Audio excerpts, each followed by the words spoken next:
What's up, everyone? Welcome to Codex Comic Character of the Week. I am your host, Jamie. With me is Sal. Go ahead. Hey, that's Sal. I got my YouTube channel, Sal's Comic Corner. I am the slab guy. Or Slab Fairy, whatever you prefer. I'm getting him a shirt that says not the guy, but the fairy. Oh, We also have Dan with us. Oh, Dan here. You can check me out on Instagram at Dan Kelly Art or hashtag Dan Kelly Art. I post my art and music on there. I post usually about 3 times a week. So go check it out. Commissions are open. Yeah, and lastly, we got Archduke himself, Kev. Yo, how's it going, everybody? My name is Kevin. I started a group over on Facebook called Comic Character of the Day, where we kind of do a character and a cover and a question to get people's interest in these relatively obscure characters to get conversations started and to kind of get ideas as to educating ourselves on some of the more who the hell is that? So we'd love to have you come on over and join up and join the discussion. Come on up. Welcome aboard. Come on aboard. Yeah. Jamie. And as always, guys, go check out thecodexstation.com, your one-stop shop for everything Codex you could possibly find, from merch, meet the team, talk to us, let us know. Jump in Comic Character Day as well. We're all in there. I'm an expert. I say it every week. I still don't understand why, but I am.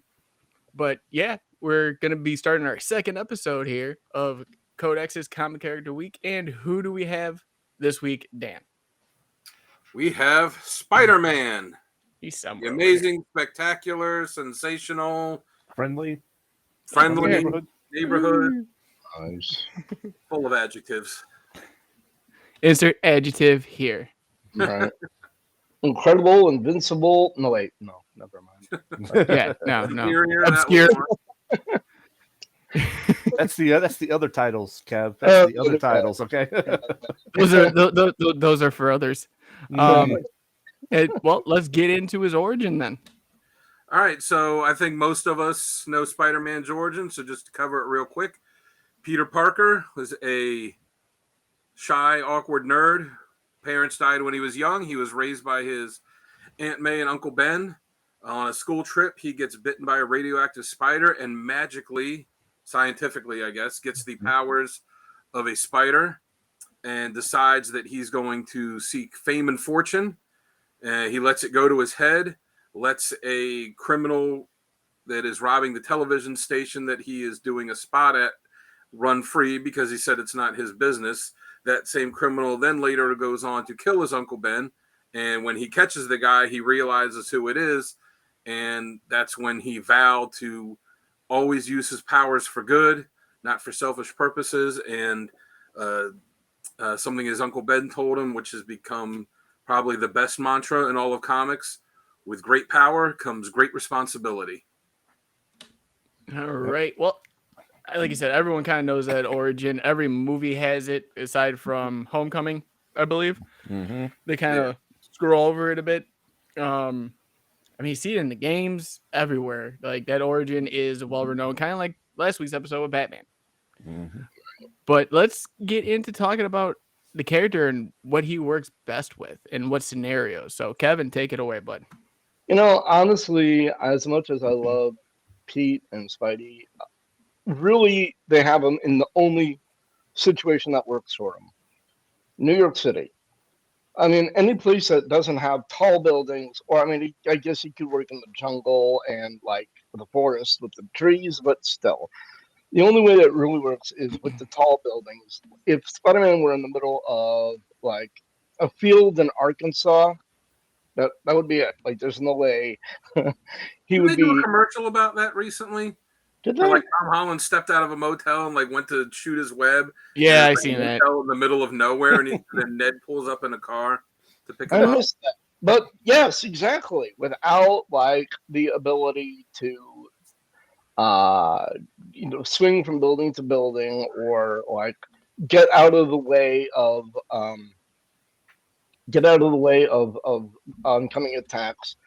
With the Chang-Chi training Peter in his special martial arts, the way of the spider, which is basically jumping in, throwing out a flurry of attacks, and then jumping back before the bad guy has an opportunity to actually do anything. And repeat, that's that's how Spider-Man works. But like the ability to dodge and like jump onto the side of the building if Electro is firing, his electric blast or anything, without tall buildings and the ability to swing and dodge. Peter is half effectiveness. I mean, he still has the superhuman agility. He still has the spider sense. He still has the super strength, but without the ability to operate as established, building to building, dodging and swinging. He Spider-Man just doesn't quite work nearly as well as you would in pretty much any other set of circumstances. All right. Well, Dan, what do you think? I think he works best, definitely in a city setting where he can swing around. I think he works best too as like of all the superheroes, he's the one that's really the most like everyman character. Like even though he really is this super science guy, and it's always great when he's able to use his science knowledge to help stop a guy like Electro or Sandman. He's like, oh, well, if I do this or if I do this with the webbing conducting, like that's great too. But, of all the street level heroes, he's the one that's just kind of like the everyman that, and things can never go too good for him. Like, even though it's one of those ones, like you really want him tough to go good for him, but it can't go too good because they're always, he makes his money off of selling pictures of himself to a newspaper that denigrates him and points or tries to make him out to be a villain all the time. But that's how he makes his money. He, has this, array of beautiful women that he's gone out with, but one way or another, he seems to mess it up at some point. He's just like perpetually, I think he works best when he's perpetually down on his luck. Like he could, not that he's living in the gutter as a loser, but he has to have that kind of streak of bad luck going for him. But that's what makes him identifiable too. And, and especially for like the people of New York, like there's a story in Amazing Fantasy 1000 that just came out, one of the short ones that Dan Slott wrote, when Spider-Man's 60 and he's on his way to his birthday dinner and he stops one villain and then he just sees like a simple mugging and the mugger shoots him a bunch of times. And it's like, is this how it's going to end? And then when he's in the hospital, all these people from New York just line up to see him because he's the everyman that's kind of, saved them, not from, from alien gods or takeovers or anything, but just, regular stuff. And they all line up and they're like, that's our guy. And, when they go to take his mask off, they're like, no, not for Spidey. They're like, what about this woman? She's clearly his wife. Like, no, we don't, not for Spidey. We don't write anything down. Right. That he's just got the respect of the everyman. Mm-hmm. All right. Despite the, but he's like a working class superhero. Despite the campaign to make him a little menace. Yeah. Right. Sal, thoughts? I really don't have much to add in these situations because you guys covered it basically 100%. The one thing I might add that I would like to add in there is that he will defer to stop any crime, whether it's a simple mugging, a bank robbery, a kid gonna get in front of a truck. He will always go try and save that because he feels like he has to save everybody because he has that tremendous guilt with that, great power, great responsibility that if he messes up, that it's all his fault. And I think that combination works well with him because he will not ever give up. And I think that plays into the kind of down on his luck thing too, because it all, it seems like he's on the way to a business interview. He's on the way to a test for class, on the way to a date, and then he's late or he misses it because he has to stop and help someone. Right. Exactly. Yeah. Well, at least for me, I always look where he fits best scenario wise, and I'll kind of go into this too more in the critiques and criticisms I have later. But his best scenario works when he's the underdog. Mhm. Yeah. And I'm not saying as like a life situation kind of thing. I'm talking about every fight with a villain. Mhm. When he's beat, battered, bruised, has no strength left in him, he finds a way. Mhm. Yeah. You He know, still gets up. and that's one of the best scenarios I think. Every time you see a panel where Spidey's just done, you're like, no, he's not. No, Mhm. no, Right. he's not going to no one's coming to get him. No one's gonna put him in the hospital. He's gonna win, and he's gonna find a way, even if it's just to escape. Mhm. Yeah.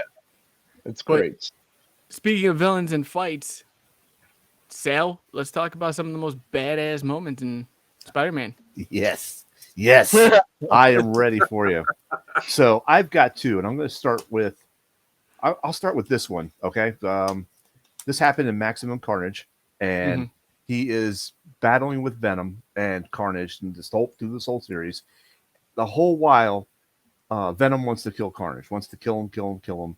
Spidey kind of goes along with it until he realizes, okay, this is not the way. We can't do this, and he starts to tell Brock and tell Venom, hey, this is not right. We can't kill him. You're responsible for this. This happened because of you. You are responsible. Everybody that he kills is on your shoulders, that type of thing. And he's got that sunk into his head so much that's when Venom turned and became Lethal Protector in the Lethal Protector series. So was the change of the villain Venom to more like the anti-hero Venom. Still hated him, still wanted to kill Spider-Man, but he took his words to with a little bit of weight and said, yeah, you know what? He's right. I have to protect people. I have to protect the innocent. It was an albeit bad way he was protecting innocent, but it was still a major change in the character. So I felt that was a very good badass moment for Spider-Man because he didn't use his strength. He used his head to get inside here and make him change his mind. That type of situation. Right. Now, the second badass moment I got. This one came out of Amazing Spider-Man Volume 2, number 50. If you remember this issue, you probably don't. But anyhow, this was a badass moment because Dr. Doom was in New York and he was about to be attacked by some terrorists to be killed. And Spider-Man stops them. And he's Captain America is also there with him. And they pretty much saved Dr. Doom from being killed. And Dr. Doom says, well, I owe you a debt of gratitude or a life debt. And Spider-Man turns to him and says, you can take that life debt and stick it because I don't want it. If I had my way, you would be on, trial right now for all the crimes you committed against your country and your people. And Dr. Doom goes, I would have killed anybody else that said that to me.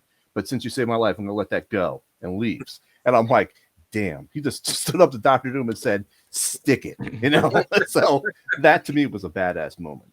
That is awesome. So that I only had two badass moments because I have a fourth cover, so I decided to do only two badass moments.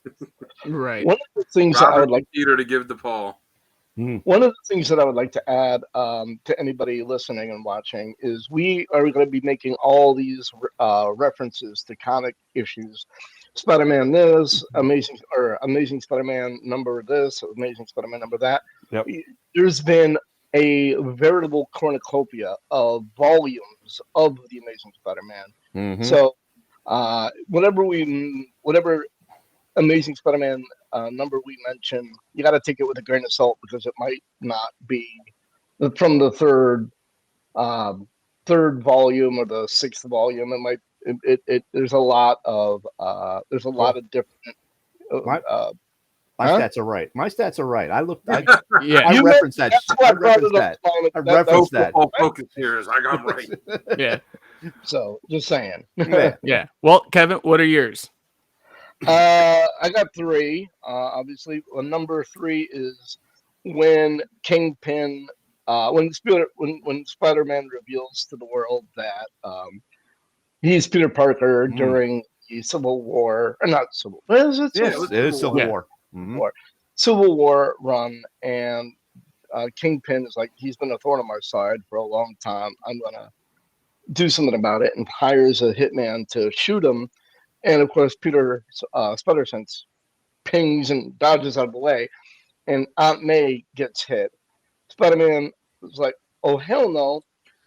Swings to whatever prison Kingpin is in, breaks in, and he's like without the mask, without the shirt, just like pants, shoes, whatever, and half naked, slaps the living crap out of Kingpin, and all the other inmates are like, They're like, nope, we want no part of that.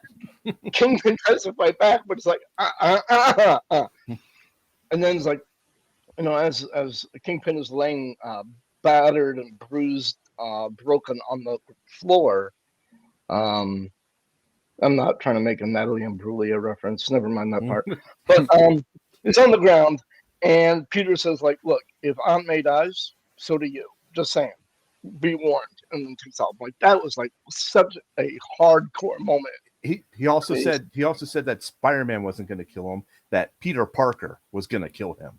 Absolutely. Because he was like going to fill his lungs with web fluid. Because this is the back in time where he had organic web shooters. Yeah. Okay. Right. And he kind of said that if she dies, I'm going to kill you, and it would be very easy. I will just fill your lungs with web fluid.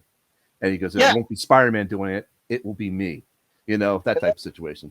Right. And like I say people forget that Kingpin was a Spider-Man villain for a long time before they started using him in Daredevil, because he's so associated with Daredevil now, but he was a Spidey villain for a long time. Yeah, it was. Produced and amazing.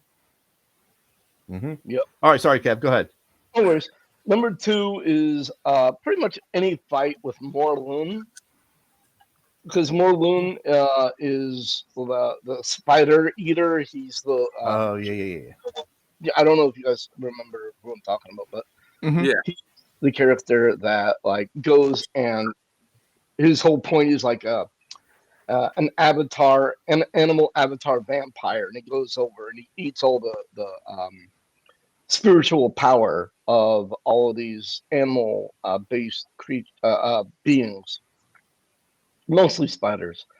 And Peter and this is where Peter was working with his brain. It's like, so you're admitting that you eat all of the spiritual energy. Well, a good chunk of what I'm going to do is I'm going to utilize my scientific knowledge, just completely flood my system with radioactivity, and then he goes and he just starts beating the crap out of Morlun, and every time he punches him, like, he starts to disintegrate because Morlun can't take the radiation, and like, that is such a hardcore, like, using his brain, and just basically every time he punches him, he's killing him a little bit. I mean, that's brilliant. And I don't think it's going to be a surprise, those of you guys who know me, and my number 1 is when Peter Parker, when Spider-Man, this is like, I've had enough of you putting people in danger, and he hands Firelord his hinder. The Herald of Galactus. We're talking somebody who's on the same playing field. I mean, not really, but, the same general playing field as Silver Surfer. Spider-Man's like, I can't afford to hold back with you. And he just hands a cosmic level entity his hinder, just beats the little crap out of him. And like the Avengers, how the whole thing ends. This is Amazing Spider-Man Volume 1, number 269 and 270. And it ends up where like Firelord is unconscious on the ground. Spider-Man is still throwing punches at him. The Avengers show up and be like, whoa, Spidey, that's enough. Like, you're going to kill the guy. And they're also like, we've seriously underestimated Spider-Man for a long time, haven't we? And they're like, yes, we have. So those are my 3 moments that I think Spider-Man was just like hardcore badass. Okay, real fast, I'm going to put in a badass moment for Sale just now with that trick he just did with the back scratcher. I got to admit, that was the most badass thing I've ever seen during a live feed. Sorry, my dog wanted to come in. Yeah, but you didn't even hesitate. You just knew, and you're just like... All right. My apologies. It'd be even more badass if the dog jumps up and is in a Spider-Man costume. That would. I have spider outfits for these dogs. And why haven't they made their presence known? It's not Halloween yet. I should have done it for tonight, but the pictures will come later. Trust me. Go ahead, Dan. Okay. All right, yeah, my 3 badass moments. I'm gonna say one is from the Amazing Spider-Man. It's 229, the first volume. I think 229 and 230. It's just when Spider-Man fights the Juggernaut. Mm-hmm. Oh, It was just Mm-hmm. that was just. I mean, without going into details about blow by blow, that was just such a badass fight. I mean, it's the Juggernaut.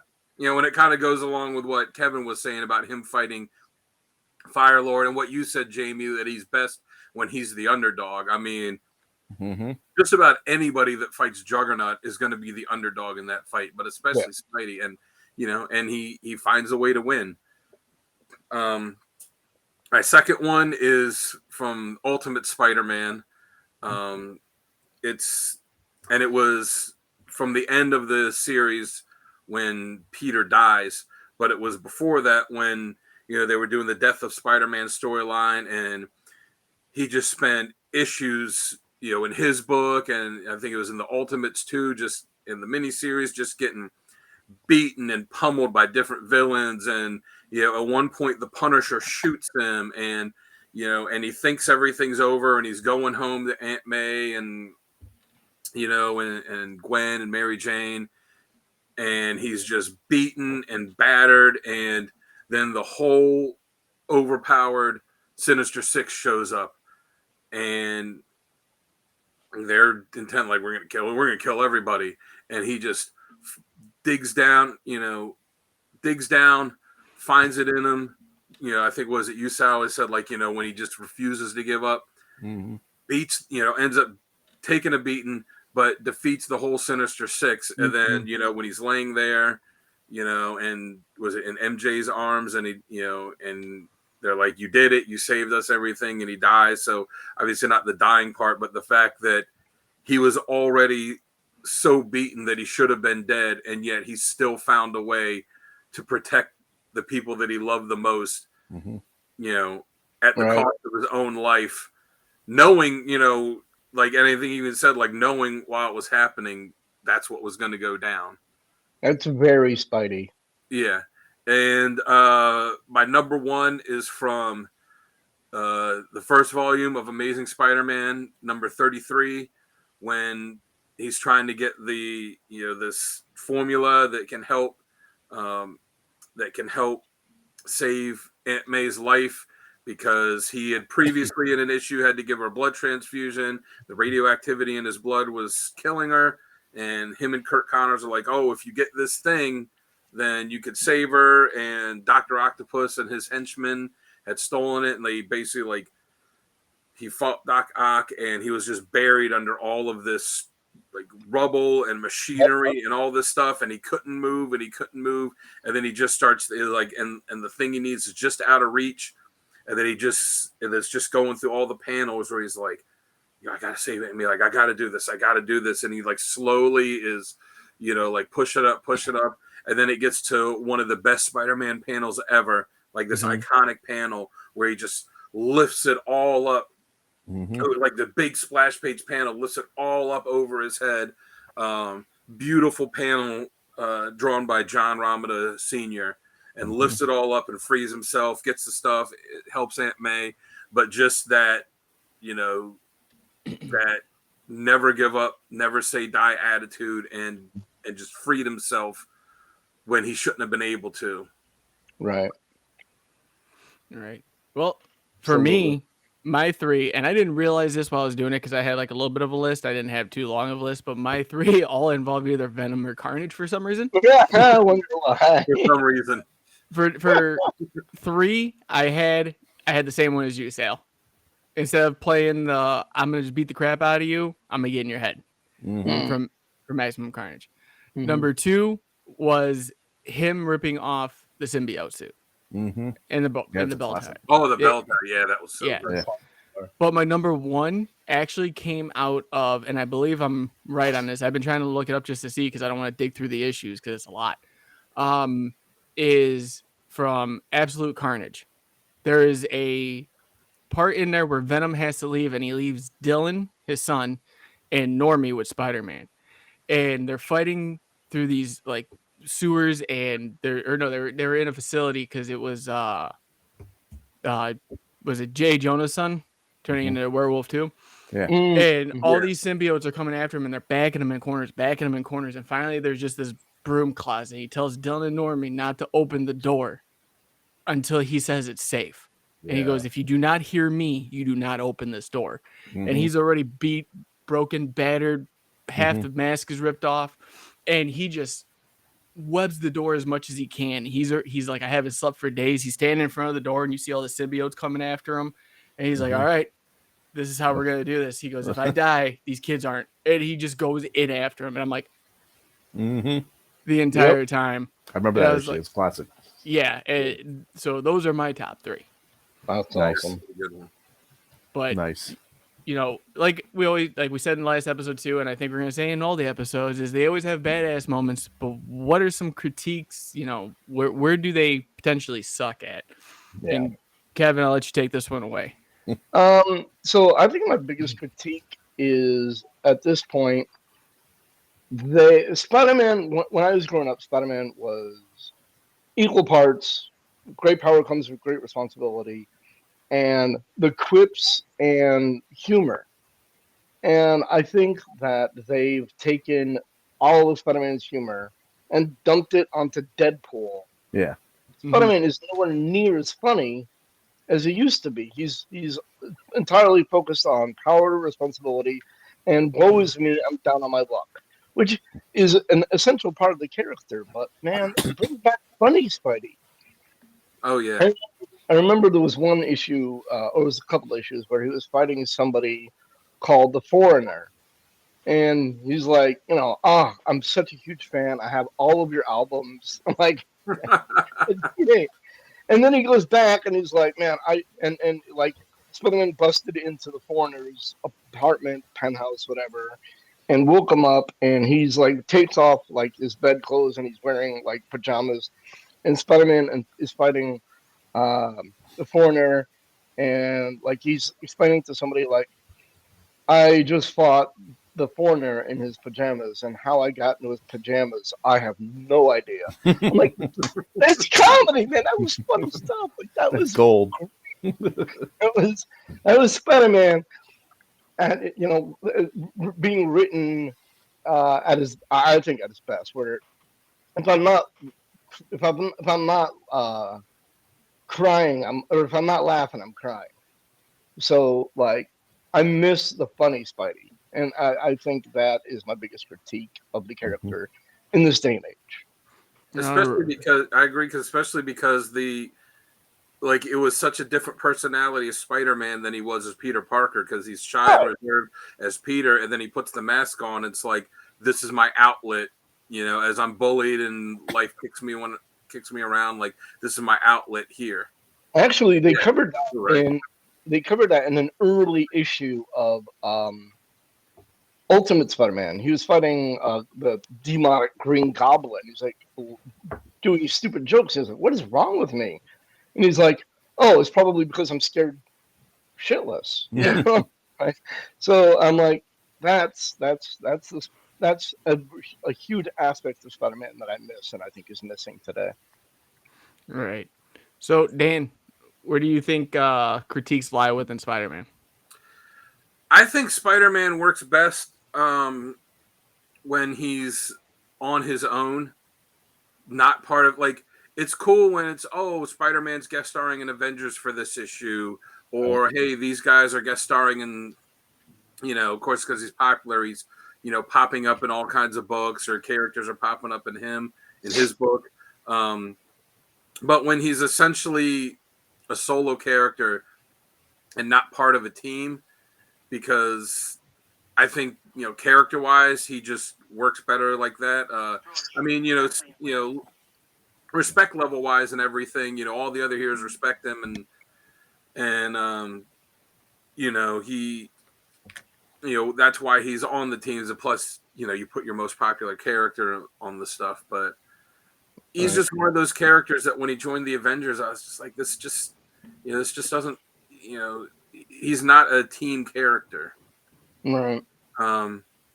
Yeah, so I think that's my biggest critique over the years of when they've put him on the Avengers or when they try and make some kind of team. Like, yeah, you do occasional team ups, but you're not like part of a formal team. Fair. All right, Sal. All right, excuse me. I'm gonna have to agree with Kevin, but I'm gonna just do one quick joke and say, he was part of the Avengers, and the other Spider-Man goes, "You were in a band? You were in a band? Oh, yeah, That's yeah. awesome!" Yeah. So, anyhow, Spider-Punk. Spider-Punk. Yeah. So, I agree with Kevin. I miss this. I miss the funny Spider-Man. I don't like how make him down the dumps. Yeah, you can have some bad luck, and bad luck happens to everybody. But he takes it so bad that even if I I tripped on a rock today, he will take that right down into the sewer because he's just like so hard on himself. Yeah, So I don't like the so far down the dumps. I understand bad moments, bad sections, but show him bouncing back from that. I would like to see that. So at the end of the day, you still got superpowers and you're married to a supermodel. Yeah, I know. Well, back in the day, Well, mine actually kind of goes with your sale, and what I was talking about earlier is, he's the underdog, but why can't he have a good set personal life, and not have every tragedy happen to him and every other issue? Yeah. There was the series where he had Parker Industries and everything else, and then he just lost it all. Right. That really didn't count as a success for him because they ripped it all away and took everything from him. Yeah. He's supposed to be this character that gives the younger generation hope. That's the original reason why he was created. Like, he wanted to be that everyday kind of like, hey, you might be down in your dumps, but there's still hope. You gotta look at the bright side. There's no more bright side for him anymore. Even in the newest run, there's not a single ounce of bright side. He's losing his apartment. He's not with Mary Jane anymore. He's trying to find something. There's no light at the end of the tunnel for him. And it's like, why do I keep reading the depressing Spider-Man every time I have to go to the rack? But then he's like, not just depressing in that life, but then he's getting beat up by all these villains, and then he's like, I can't take this anymore. You're Spider-Man. You were written to be a symbol of kind of hope and move forward with everything. It's great for reading if you're just depressed all the time, but for me, when I got into comics, it was more of a gateway out. I was trying to find a way out of depression. I was trying to find a way of getting out of my own thoughts, and this just kind of brings people back into it. And it's like, can't we give him just a sliver? Like, there's something he holds on to that no one else does. And that's my biggest critique for him is he might be the underdog, but you push him to the point where it feels like he doesn't want, even in the comic, it feels like he doesn't want to be around anymore. Right. Yeah, that's sad, but I see your point. Yeah. Even in the original run in issue 50 when they did the Spider-Man No More. Yeah. When he walked away from and he's, I'm happy and everything's great, and then he realized no, it's I have to be Spider-Man. I have to help people. One of there was a moment that I thought was amazing. That in one of his runs during the Infinity Gauntlet runs, where Spider-Man, I don't know how or what the situation was, but he had a jar of marinara sauce that he was bringing to Aunt May. And something happened, and he fell to his death. And the marinara sauce got shattered. And as he was dying, the thought process was I can't believe I broke the jar of marinara sauce. Aunt May's going to kill me. Or how could I do this? And he appears before Thanos and Death. And Thanos is kind of giving him crap. And he's basically explaining you have every gift. Your life was great. It was a matter of perspective. the jar of spaghetti sauce was irrelevant. Like Yes. that. Like, yeah, why would I worry so much about all this crap? You're right. Like, and he ended up clocking Thanos, and Thanos was gonna kill him, but Lady Death was like giving him the cold shoulder like she does. But eventually Thanos brings him back to life, and he's like coming back to life on the ground where he fell to his death, and he's like, "Oh my God, I can't believe I broke the marinara jar. Aunt May's gonna kill me." Mm. And it's amazing. It's just I thought that was such a great moment of like what we focus upon. You know what I mean? Like That one so was Spider-Man issue 17, which is this- one we did cover on Decoding Panels as a single issue. So guys, go check that out if you haven't had a chance to yet. Was that Yeah. the one where it had like Thanos' hand on the cover and he's like holding That's what I was. Spider-Man? Yeah, that's what I was thinking. Yeah. Mhm. Yeah, Volume- yeah, that was the one where he's dead, and then they start showing him like that the girl in that he was trying to save dies, and why is she here? And then he has a whole morality check on it. Mhm. Right. And I just thought that was like such a Spider-Man moment too, of like the guilt, the power and responsibility, and I failed, even though like you're not keeping an eye on the big picture here. Very, very Spider-Man moment. Yeah, definitely. So right now, what I want to do is get into some of our favorite comic covers, and then we're gonna go into kind of our essential readings of what you guys should check out, what we recommend. So I'll start with mine, and then we'll go into Dan's, and so on and so forth. So give me Okay. 1 second here, and mine Poof. are the Amazing Spider-Man 300. We have the Amazing Spider-Man 50, and Mhm. then Amazing Spider-Man 238. Mm-hmm.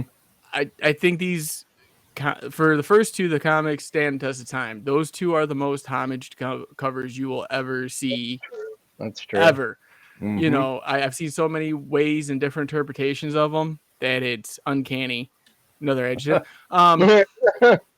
But for me, again, I'll show one more time. The last one with 238, that one has a special place in my heart because when I first started getting into comics and I didn't know numbering systems and I didn't understand legacy, I went to my local comic shop for like the very first time to pick out comics. I had $50. I was like, yes, that comic was on the wall, and I will never forget that because that was the first comic where I stopped and went, that is cool.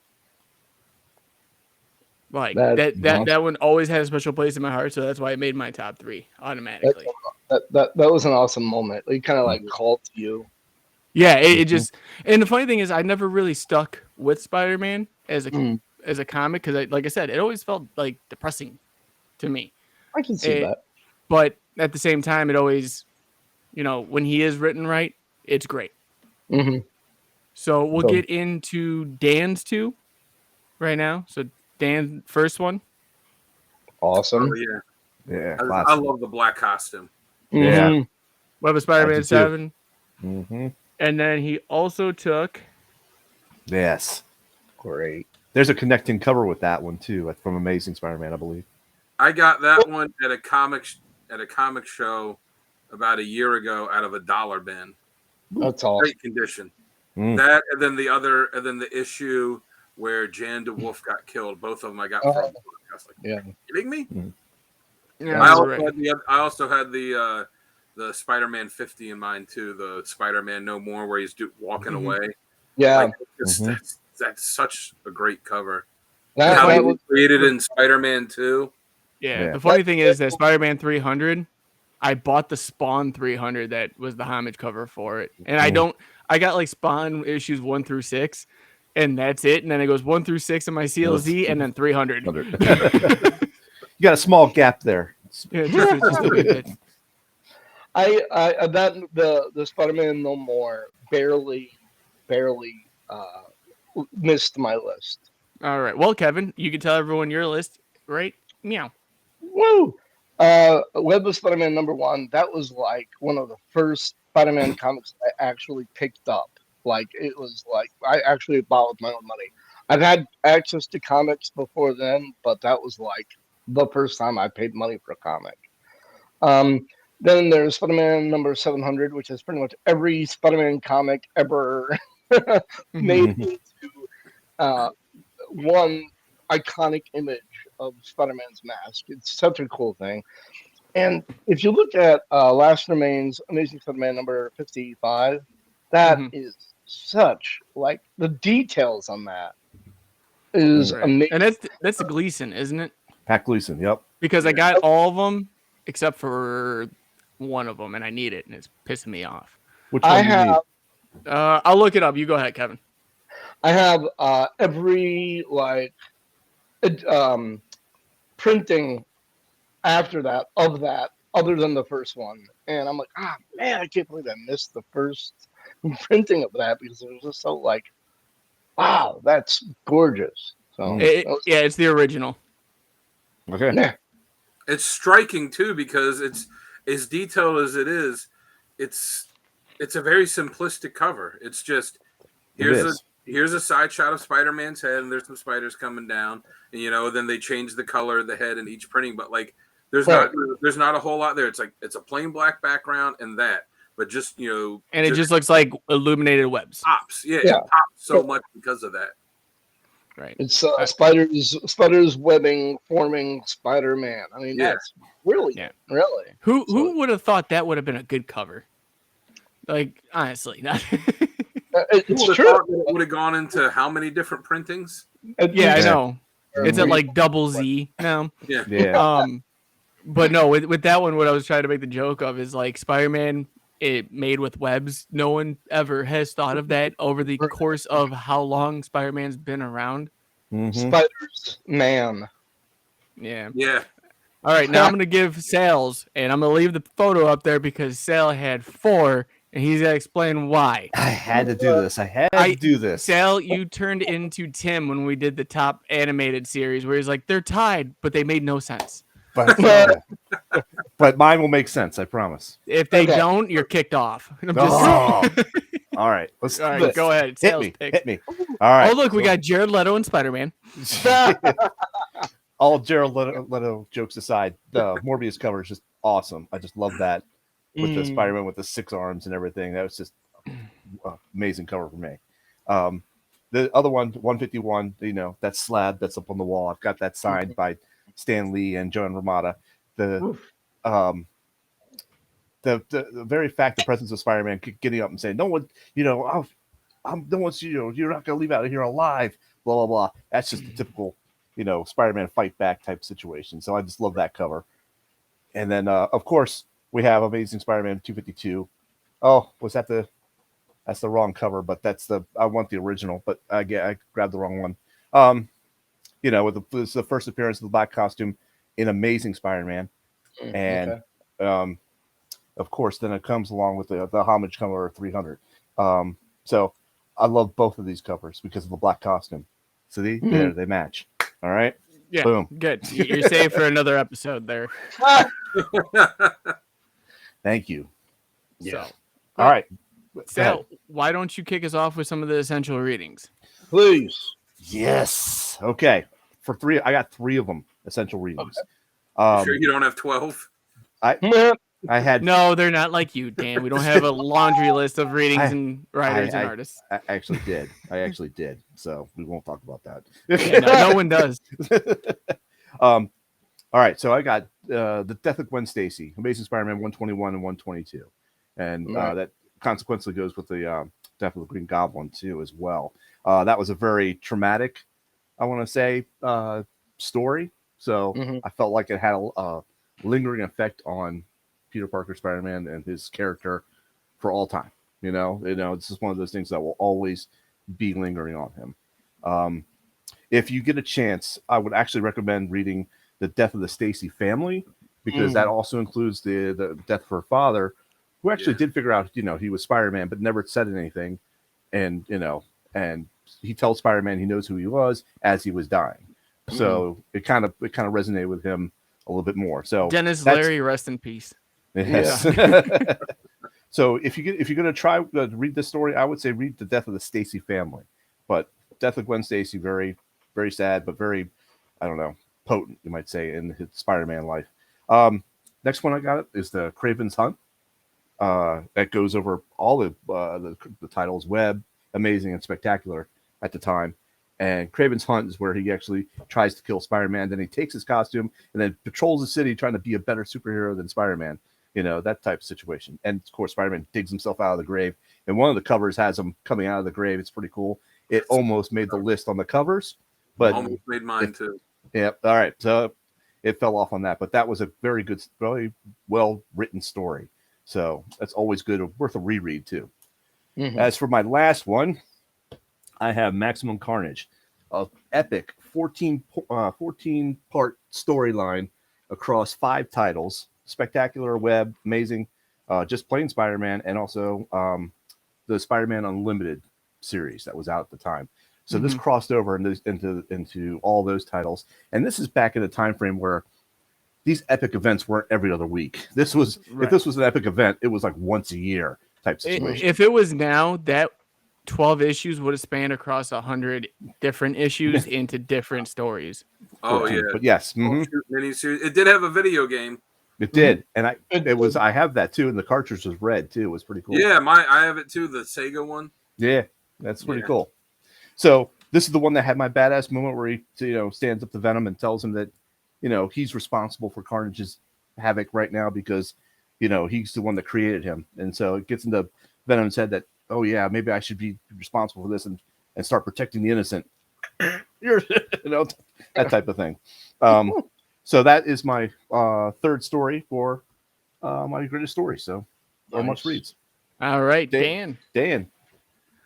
I'm going to go for my top 3.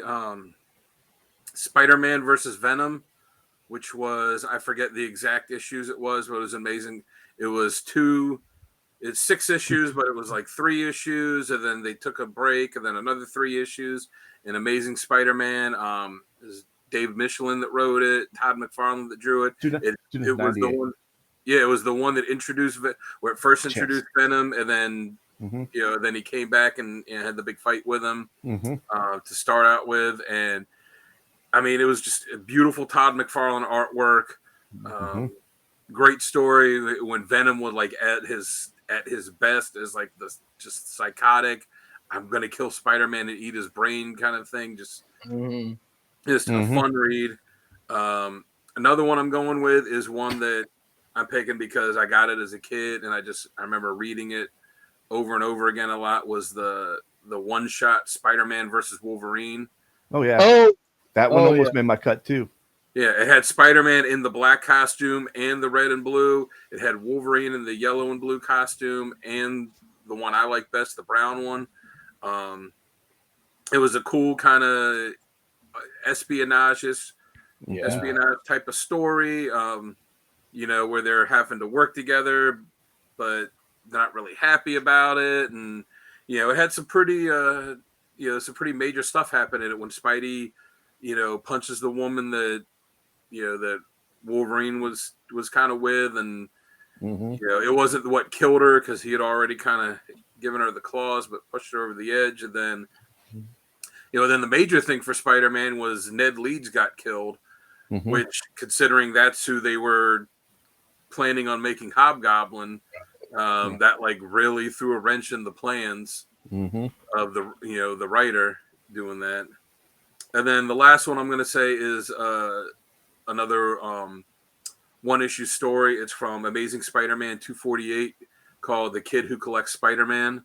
Yep. It starts off with a pretty cool fight between Spider-Man and Thunderball, and it's John Romita Jr. that drew it, I think, and I don't like John Romita Jr. as an artist. I haven't liked him for a long time, but his early stuff with Marvel, with Spider-Man and Iron Man, was good, and this was one that was really good. So the issue starts off with him fighting Thunderball, and it's all right, whatever, a couple pages, good fight. And then he goes and is visiting this kid who's his biggest fan, who he said, I saw this article that was talking about you. You're my biggest fan. And the kid's like, oh yeah. And it's like, I got all these clippings of you, and I saved this memorabilia and this, and there's no other action or anything throughout the rest of the issue. It's the majority of the issue. It's just him in this room talking with this kid. And when he's leaving, the kid says, can you tell me who you really are? And he kind of stops and goes, well, my secret identity is to protect everybody if anybody were to know. And he says, I promise I won't tell anyone. And then he thinks about it for a minute, takes off the mask, says, my name's Peter Parker. And, him and the kid kind of hug. And the kid says, I promise, I won't tell anyone. I'll keep this secret for the rest of my life. And, Spidey has a tear coming down his cheek. And then the issue ends as you see him he says, tells the kid bye, and he's leaving the room. And then you see it kind of, the panels pan out, and you see that it's like a special cancer ward or like cancer hospital that the kid is in. Yeah. And it's just like, when you read it, like I said, other than the little fight at the beginning, like there's not really action or anything in it. He kind of retells his origin to the kid and why he does what he does and all this stuff, but it's just really great, well written, emotional story. Touching moment that is Gwen and Spidey. Absolutely. Yeah. All right. Well, Kevin. Number 3 is If This Be My Destiny, which was mentioned earlier. It's the one where Peter Parker has to, like, I have to save Aunt May, I have to protect her, I have to stop Doc Ock. And it's the moment where I think the reason that this made my list is I think this was the first moment where we realize that Spider-Man has this level of untouched potential that he taps into, and he lives above his pay grade at that time. It's been established, in years since, that he's a lot more powerful than that. But that was the first time we were like, maybe there's a lot more to this dude, and he's holding back than we see in the individual issue-to-issue stories. And so it's like, I think that was the beginning of, damn, Spider-Man has a lot of potential that we have yet to see. So that's kind of a first. So that's why that made my list.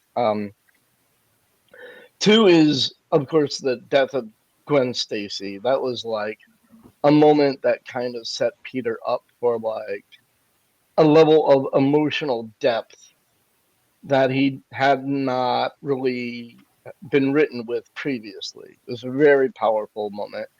And it set up Spider-Man's, it reinforced his whole like guilt, power, responsibility, philosophy from that moving forward. I mean, it's been established, but that was like a hardcore reinforcement of that. And number 1, Craven's Last Hunt. It was such an amazing run, a lot darker than anything I've ever read in Spider-Man, like before or since. Like, that was such a hardcore, dark storyline that is just amazing. And if you, once again, I did it in 3, the most important, or the least important to the most important of the you must read. But if you can only read one Spider-Man story, Craven's Last Hunt is absolutely a prerequisite of comics. It's like top 5 comics of all time for me. And the only reason it didn't make my list is because I knew it made Sal's.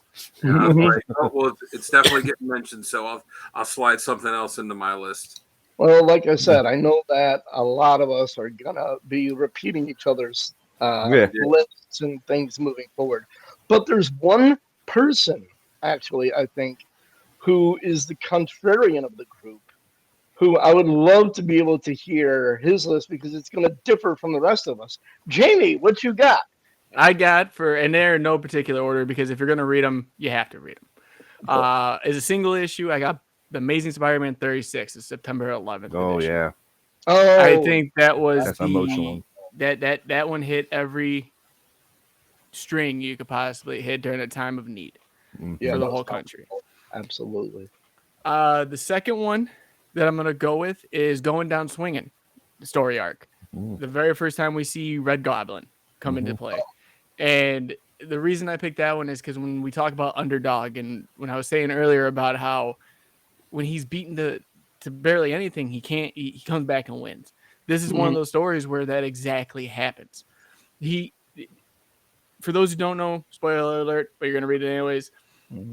Norman Osborn takes a part of the Carnage symbiote and fuses it with himself to become Red Goblin. Right. And just overpowered. He's trying to take over Normie. Spider-Man's trying to stop him, and he just kicks the crap out of Spider-Man for like 3 issues, to the point where he throws him in through a side of a building, and Spider-Man's just laying there trying to be like, all right, can I move my toes? Yeah. Can I move my fingers? Okay, those are still there.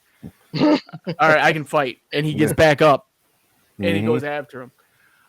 And my last pick is, and this one I picked for a reason, this shows the leadership of what Spider-Man can do with a team, going against what Dan said kind of earlier, and that is Dark Ages. For those who have not checked out Dark Ages, it's a full, it's an Elseworld story, but it shows the leadership of Spider-Man in a time where technology is limited, and what he can do and without it, and also what he can do to lead a team into preservation and success. Sorry, go ahead. One of the coolest moments for that entire run was because of the lack of technology, they needed a security system. So Spider-Man had his webs all over. And you can hear the ting and the frequency. Right, like had Wolverine and Daredevil. Anytime there was any kind of like a ping, they were like, okay, there's somebody coming. I mean, that was brilliant writing right there. Yes, Tom Taylor wrote that one. We did do a review on it as well. My personal critique on that one was it should have been at least a 12-issue series. Absolutely. There's more to tell from that story. Felt kind of rushed, especially with Miles. Yeah, well, the biggest thing, real fast side tan here, is that Tom Taylor was jumping ship to be exclusive for DC only. Yeah. So they kind of cut him right then and there. But overall, still a great story, still a great run. I still have some honorable mentions that all these guys have said, but me being the different kind of guy I am, always have something different for the table. Right. I will say this too. I'm not against Spidey working with teams. You know, he just fits better without. I'm just against, like, you know, they have the Avengers roster and Spidey's a permanent member of the Avengers for like 60 issues. Like, no, it's, you know, he's a reserve guy, and, you know, he's teaming up with him here or there, or like, you know, when they had that Sidekick saga in the 90s, when they had like Night Thrasher and Moon Knight. Oh, the team up. Yeah, and everyone teaming up with him. Like, you know, I think he works well like that. I just don't like the idea of him having like being part of a permanent team for a long period of time. Well, like I said, that's why I kind of was like, he's part of a team, but he isn't, because it's Elseworld's kind of a story, and the kid, they threw the whole like pot at this 6 issues, and it was great. You had every character you could ever think of in there. Yeah. They promoted that story like a year before it came out. They did it in a free comic book day of X-Men. Yeah. I was like, oh, this is really cool. And then it was like a year and a half later, like, where's this book? Yeah. No, definitely. But lastly, we're going to get into the best writer and artist that we see portrayed Spider-Man the best. And I will take off with this one first. And my writer is always going to be the man himself, Stan Lee. Nope. There's no way we have him without him. You know, there's no... He went above and beyond to get him published. He wrote him the way he saw. A lot of people have manipulated that aspect of Spider-Man and Peter Parker over the years. But when you see someone take the lure of what Stan Lee did, you feel that instance. Like you feel that there's that Lee motive behind them. And then for my artist, I got to go with McFarlane. I think that the way he drew Spidey was just on point. If anyone ever gets a chance, there is an interview with Todd McFarlane on YouTube. It's about a 35-40 minute interview, but he talks about breaking down the anatomy of a character and how he was drawing Spider-Man, how the way he twists his arm and has his hands out, and he showed like 75 different ways just of the arm for him. That's amazing. And he showed like 100 different ways of his torso turning and how he structured the abs. It was just, he put so much work and detail, something you don't see from any other artist, into this character. And for me, when I see Spider-Man in my head or Peter Parker, that's the way I see him. So, Sal. Cool. All right. Well, since you took Stan Lee, I'm gonna have to. Wow, I have two that I'm gonna do one, but I'll only name one, and I'm gonna go with John Romita Sr. Okay. I just loved his writing, and I don't know, his writing just always worked with me. For artists, I'm gonna go with Mark Bagley for just for the the Venom and Carnage run alone. I My think that was favorite's amazing. always Tim, and I'm gonna say this real fast. If you're listening, I'm Tim. calling you out on this one. Yeah. Every time there's a Spider-Man issue that someone shows, he goes, "Is that Bagley art?" Ah, he does. It's not, dude. It's 2022. Bagley is not doing a variant right now. I also have a tie for artists, but I'm not going to mention the other one. But I'll stick with Mark Bagley. Okay, Kev, who do you got, bud? Man, I got three artists, but if I only have to go with one, I may be in the minority here, but Humberto Ramos. Ooh, rest in peace, by the way. What's that? Roberto Ramos. He About passed him? away. Oh, did he? Yeah, Oh, so sad. COVID. Oh my God, it's horrible. But he was so stylized and so, I don't know, there's just something about his art where I'm like, I really enjoy the living crap out of his work. I don't know, there's just something about it that was very cool. And I think I might be alone with my writer here, but I was a huge fan of the J. Michael Straczynski run. Amazing. I thought that was such a very cool and interesting period in Spider-Man history. So I got to go with J. Michael Straczynski and Humberto Ramos. Okay. All right. Yeah, Straczynski has some good stuff. Mm-hmm. Who do you got for us, Dan? Last for best, like we wanted. All right. Well, I was hoping that, trying to narrow it down between three writers, that one of you guys would name at least one of them. Yeah. So it makes it hard for me to narrow it down from the three to the one. But for writer, I guess I'm going to have to go with Tom DeFalco. Okay. I just, when I was a kid and I started reading, like the three books I read the most was Spider-Man, Amazing Spider-Man, G.I. Joe, and Transformers. And it was the Todd McFarlane, Eric Larson kind of time that was going on with Spider-Man. But I would buy, for back issues, I would buy a lot of the back issues, and it would be the stuff from the 80s that Roger Stern and Tom DeFalco did. And I look back at it, I was like, so many of the books that I remember, like, I love that as a kid. I love that one. I was like, oh yeah, that was a Tom DeFalco one. So that's who I'm going to go with, and introduced a lot of new characters too. And for artists, I'm going to have to agree. I'm going to go with Mark Bagley. Just because, Internet high five. Yeah. as many artists as there have been, like, even Ramada Jr. and Senior and Ditko, like, I don't think any artist is as prolific on Spider-Man as Mark Bagley. And, I feel like that guy could probably just blindfold himself and draw an issue of Spider-Man now between the Spider books and the Ultimate Spider-Man stuff, and he's still, like, I think they're introducing a new Spider-Man book that he's going to be the artist of.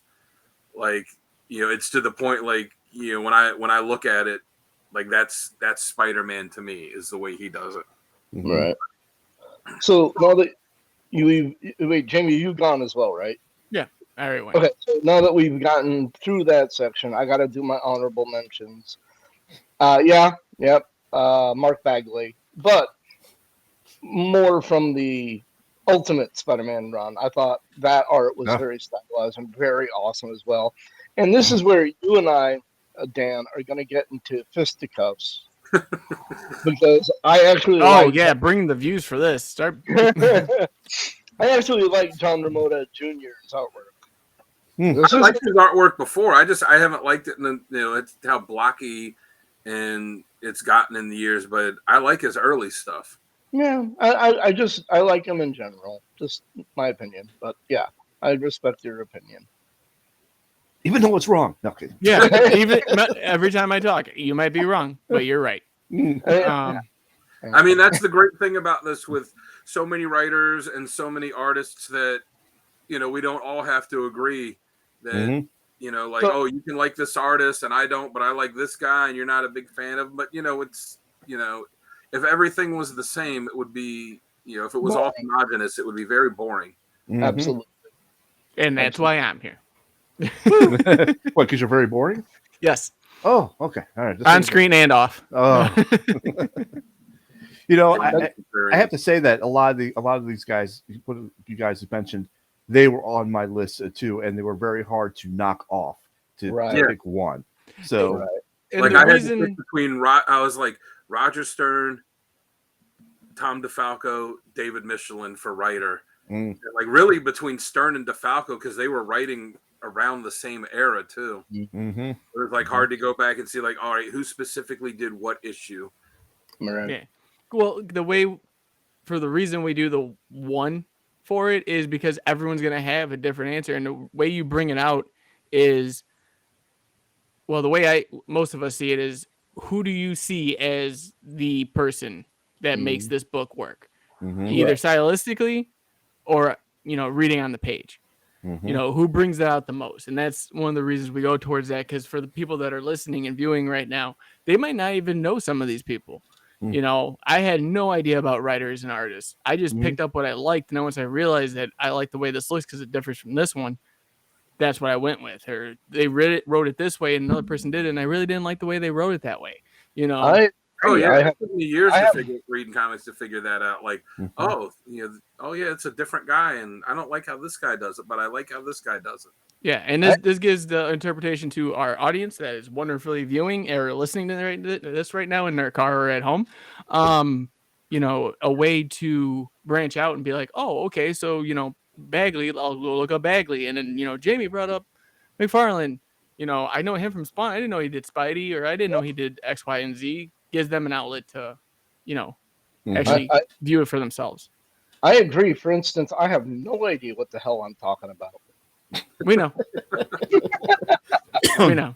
Ladies and gentlemen, the script today, Burn Fly. Yeah, and that's why Kevin's on the left-hand bottom corner. Hey.